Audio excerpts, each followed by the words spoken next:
আমরা আগেই জানিয়েছিলাম লন্ডনে বিএনপির ভারপ্রাপ্ত চেয়ারম্যান তারেক রহমানের সাথে ডক্টর ইউনূসের বৈঠক চলছে। এই বৈঠক নিয়ে আমরা আমাদের সাথে আলোচনা করতে যুক্ত হয়েছেন জাহাঙ্গীরনগর বিশ্ববিদ্যালয়ের সরকার ও রাজনীতি বিভাগের অধ্যাপক দিলারা চৌধুরী। অধ্যাপক দিলারা চৌধুরী, আপনাকে স্বাগত। শুরুতে যে বিষয়টি জানতে চাচ্ছি, আজকে এই তারেক রহমানের সাথে ডক্টর ইউনূসের যে বৈঠক, এই বৈঠক নিয়ে রাজনৈতিক দলের পাশাপাশি দেশের মানুষের অনেক প্রত্যাশা। নির্বাচনের সময় নিয়ে যেহেতু অন্তর্বর্তী সরকার এবং বিএনপির মধ্যে একটু দূরত্ব আছে, এই সংকট সমাধান হবে কিনা আজকে? বান্ডেল থাকলে প্রতি সেনমানিতে টাকা বাঁচবে। বিকাশ সেনমানি বান্ডেল কিনে জিতুন প্রতি লেনদেনে।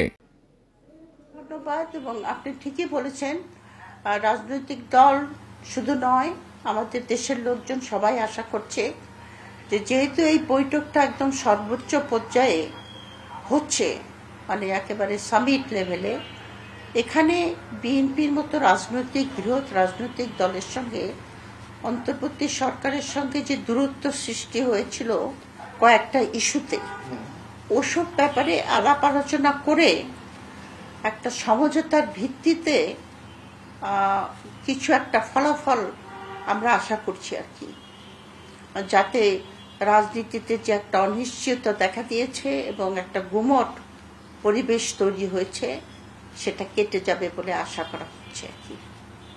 চৌধুরী, আজকের যে বৈঠক তারেক রহমানের সাথে ডক্টর ইউনূসের, এই বৈঠকে বাংলাদেশের রাজনীতিতে কি ধরনের প্রভাব পড়তে পারে?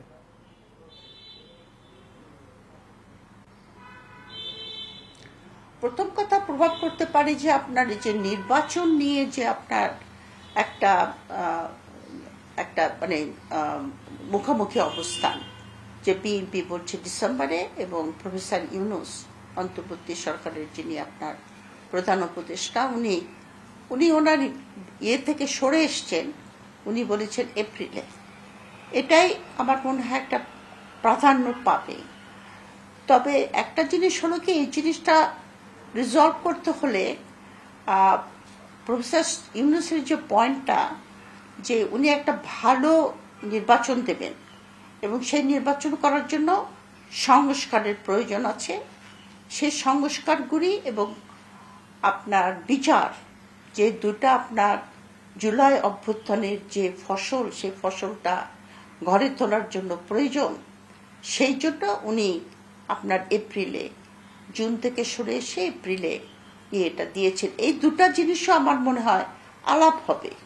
শুধু যে নির্বাচনের তারিখ নিয়ে আলাপ হবে তা না, আরও একটা ইস্যু যেটা আছে সেটা হলো যে বিচার এবং সংস্কার, এই ব্যাপারে বিএনপির আপনার সহযোগিতা এবং এই ব্যাপারে বিএনপি কতখানি ছাড় দিতে পারে, কতখানি সময় দিতে পারে প্রফেসর ইউনূসকে, সেটা নিয়েও আমার মনে হয় এটা আলাপ হবে। দিলারা চৌধুরী, আমরা বিএনপির বিভিন্ন নেতাদের সাথে কথা বলে যতটুকু জানতে পেরেছি যে আজকের বৈঠকে নির্বাচনের সময় নিয়ে যেহেতু দুই মত আছে, ডিসেম্বর না এপ্রিল, তো মাঝামাঝি একটি সময় ফেব্রুয়ারিতে নির্বাচনের প্রস্তাব দিতে পারেন তারেক রহমান ডক্টর ইউনূসকে। আসলে এই প্রস্তাব হলে এটি দেশের জন্য কতটুকু ইতিবাচক হবে?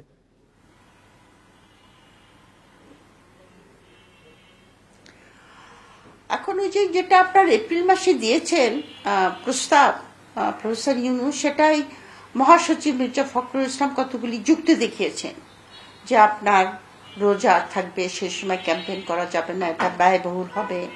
হ্যাঁ, ওনার যুক্তি ঠিক আছে হয়তো, কিন্তু কথা হলো যে প্রফেসর ইউনূস যেটা চাচ্ছেন সেটা হলো যে আপনার সংস্কার এবং বিচারটা শেষ করা।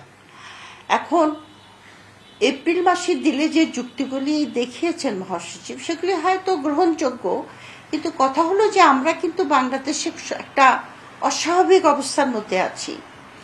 ঠিক একটা স্বাভাবিক অবস্থায় যেভাবে নির্বাচন হয়, ধীরে সুস্থে ক্যাম্পেইন, এগুলি তো আমাদের যে অস্বাভাবিক অবস্থা, সেখানে বোধহয় এগুলি কিছুটা অ্যাডজাস্ট করা বা ইগনোর করা সম্ভব। ফেব্রুয়ারি মাসে নির্বাচনের ডেট আমি জানি না সেটা আপনার কি ধরনের প্রস্তাব আসবে, কিন্তু দি ক্রাক্স অফ দি প্রবলেম, আসল কথাটাই হলো যে আপনার সংস্কার এবং বিচার কাজ শেষ হবে কিনা। এই দুটা শেষ দিলারা না করে চৌধুরী, যদি আরেকটি বিষয় নির্বাচন জানতে হয়, যাচ্ছি। তারেক রহমানের দেশে ফেরা নিয়ে 5 আগস্টের পরে সবার ধারণা ছিল শিগগিরই দেশে ফিরবেন তারেক রহমান। এখন তারেক রহমানের দেশে ফেরার বিষয়ে আজকে কোনো আলোচনা বা কোনো তারিখ নির্ধারণ হতে পারে কিনা, কি মনে হচ্ছে আপনার? আমাদের কোনো পরিবর্তন হবে না। যে তারেক রহমানের দেশে ফেরা নিয়ে যদি বলতেন যে তারেক রহমানের দেশে ফেরার বিষয়ে আজকের এই বৈঠকে কোনো আলোচনা হতে পারে কিনা ডক্টর ইউনূসের সাথে?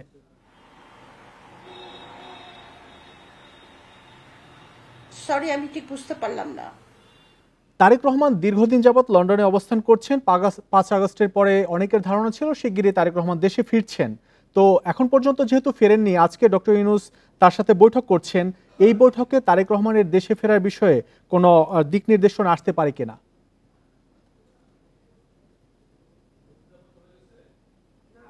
আমার মনে হয় এটা আলাপ হবে, কারণ এটা প্রিকারসার হিসেবে যেটা দেখা গেছে যে স্বরাষ্ট্রমন্ত্রী কিন্তু বলেছেন যে ওনার দেশে আসার কোনো অসুবিধা নেই।